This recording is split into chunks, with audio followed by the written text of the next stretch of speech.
வாழ்க வளமுடன். ஓம் நமச்சிவாய. அனைத்து தமிழ் உள்ளங்களுக்கும் வணக்கம். அனைத்து தமிழ் உள்ளங்களுக்கும் வணக்கம்.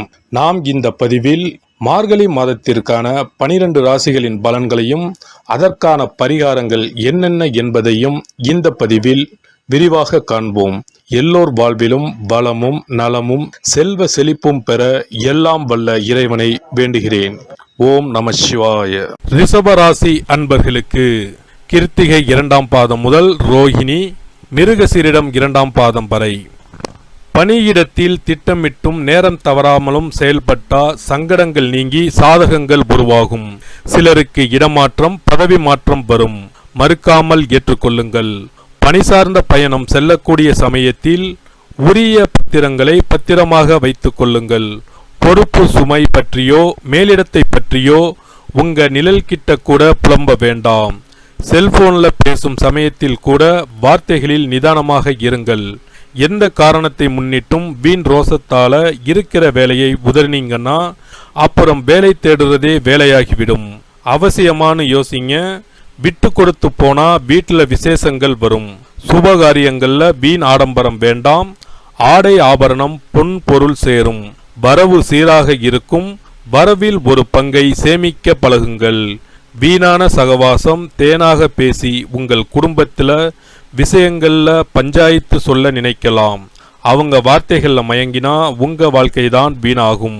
உணர்ந்து ஒதுக்குங்க. வாரிசுகள் வாழ்க்கையில சுபகாரிய தடைகள் நீங்கும். எதிர்ப்பால் நட்புகளிடம் எச்சரிக்கையாக பழகுங்கள். செய்யும் தொழிலில் முழுமையான முயற்சிகள் முக்கியம். கூட்டு தொழில் வீண் சந்தேகம் வேண்டாம். வர்த்தக கடன்களை முறையாக பயன்படுத்துங்கள். காசோலைகளை தேதியும் தொகையும் நிரப்பாம யாரையும் நம்பி கையெழுத்திட்டு கொடுக்க வேண்டாம்.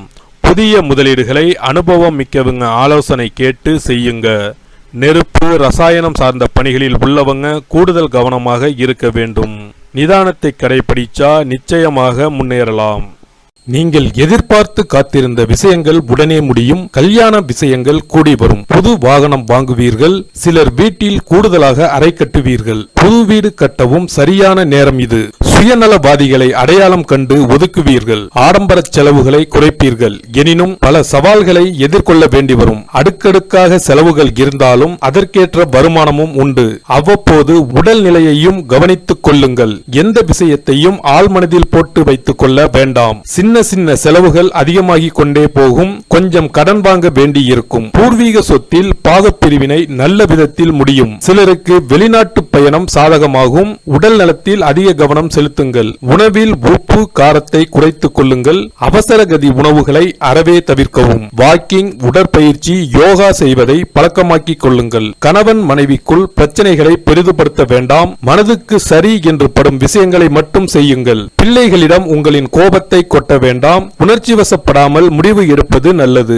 இனிய பேச்சுக்களை நம்பி எவரிடமும் ஏமாந்து விட வேண்டாம். குடும்பத்தில் சுப செலவுகள் தொடரும். உறவினர் வருகை அதிகரிக்கும். செரிமான கோளாறு தலை சுற்றல் வரக்கூடும். விலை உயர்ந்த ஆபரணங்களை கவனமாக கையாளுங்கள். யாருக்கும் சாட்சி கையெழுத்து போட வேண்டாம். பொது விழாக்கள் சுப நிகழ்ச்சிகளில் அதிகம் கலந்து கொள்வீர்கள். தனித்திறமைகள் வெளிப்படும். பணபலம் கூடும். புகழ் கௌரவம் வளரும். சொத்து பிரச்சனைகளில் தீர்ப்பு சாதகமாகும். வெளிநாட்டில் உள்ள உறவுகளால் திடீர் திருப்பங்கள் உண்டாகலாம். நட்பு வட்டம் விரியும். குடும்பத்தில் நிம்மதி பிறக்கும். திடீர் அதிர்ஷ்ட வாய்ப்புகள் தேடி வரும். எதிலும் ஆர்வம் பிறக்கும். பண வரவுக்கு குறைவிருக்காது. மூச்சு திணறல் அல்சர் இரத்த சோகை போன்ற நோய்கள் வந்து செல்லும். கணவன் மனைவிக்குள் கருத்து வேறுபாடுகள் வரும். பெரிதுபடுத்த வேண்டாம். வாழ்க்கை துணைவருக்கு சிறிய அளவில் உடல்நல கோளாறுகள் ஏற்படலாம். ஷேர் மூலம் பணம் வரும். உற்சாகத்துடன் காணப்படுவீர்கள். வெளிநாட்டில் இருப்பவர்களால் ஆதாயம் அடைவீர்கள். வியாபாரத்தில் சந்தை நிலவரம் அறிந்து லாபத்தை பெருக்குவீர்கள். கொடுக்கல் வாங்கலில் சுமூகமான நிலை காணப்படும். கடையை விரிவுபடுத்துவீர்கள். புது வேலையாட்களையும் பணியில் அமர்த்தும் அளவிற்கு வியாபாரம் பெருகும்.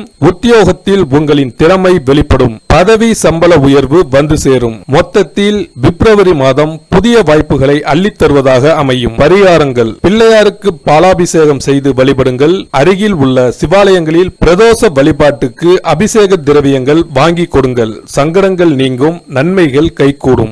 சனீஸ்வர பகவானால் ஏற்படும் பாதிப்புகளை குறைக்க சிறப்பு பரிகாரத்தை இப்பதிவில் காண்போம். சனிக்கிழமை சனி பகவானுக்கு பிடித்த நாள் என்பதால் அன்று மாற்றுத்திறனாளிகளுக்கு உதவி செய்வது சனி பகவானை திருப்தி செய்யும். வசதி இருப்போர் அவர்களுக்கு உதவும் வண்ணம் ஊன்றுகோல், வண்டிகள் போன்றவற்றை வாங்கி தரலாம். சனி பகவானின் வாகனம் காகத்துக்கு தினமும் அல்லது சனிக்கிழமைகளில் உணவு படைப்பவர்களுக்கு முன்னோரின் ஆசிகளுடன் சனி பகவானின் ஆசிகளையும் பெற்றுத்தரும் என்பது உறுதி.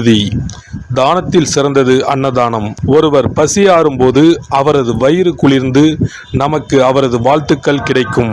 தானம் செய்யும் போது சனி பகவானின் மனமும் குளிர்ந்து நல்ல பலன்களை தருவார்.